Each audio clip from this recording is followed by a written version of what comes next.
when you're playing ball,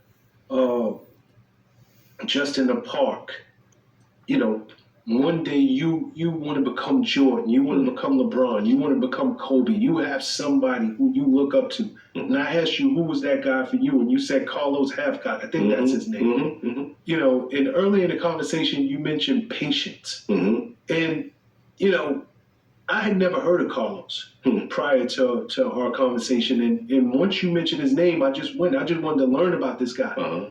I don't know if this is hype or not, but I saw a documentary on this guy, and they said that he would move something like 12 inches an hour, like literally 12 inches per hour to get his target. Even the animals that were around him didn't realize that there was literally a sniper there because he was so patient and so methodical with his movements.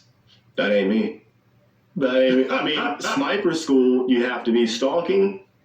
It was the most patient I've ever been, but it's also the biggest internal fight that I've had to have with myself was forcing yourself to be that patient. You can't move fast. You have to, you know, sometimes you just move when the wind blows really good.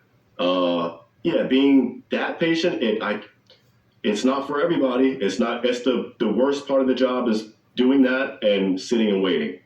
The worst part of the job, and which happens to be and makes up most of the job. It's the boring part. 90% of being a sniper is absolutely just boring. You're fighting boredom and your own mind 90% of the time. The other time, 10%, 5% after that, you're taking pictures and relaying messages. The 5% remaining is you're pulling the trigger and taking a life. And so hold on, you actually would take pictures yourself? Yeah. Really? Well, you're trained to. With my line of work, I've never had to take any pictures of anything. With the reconnaissance teams, I've watched them take photos, but I'm not a camera guy. Can be, but the line of work that I was doing at that time, it just wasn't. That's more of a traditional way of sniping, of take out a notepad and you can three-dimensionally draw the target you're looking at with the distances and X, Y, and Z. There is a part of the job. You learn it in sniper school and you have to be able to pass it. Calling in airstrikes, calling in mortar strikes, helicopters. That's all a part of the job, but it makes up so little of it. All right.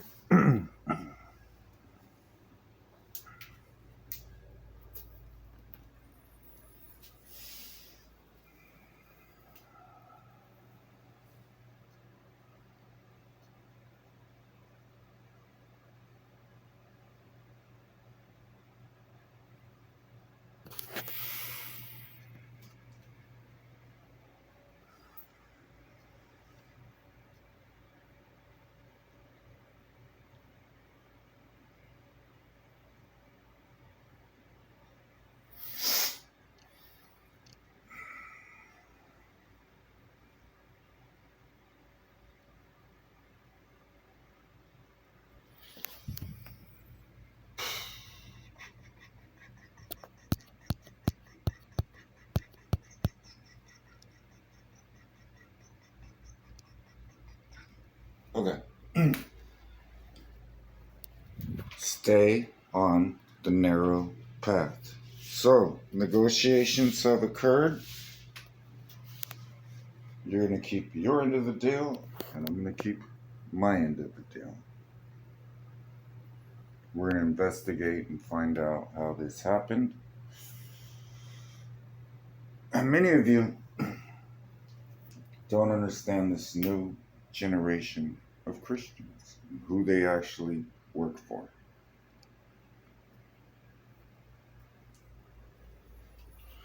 And we're going to stick to ourselves, and then we wouldn't have these problems. But most of you don't listen. So we're going to use evidence here.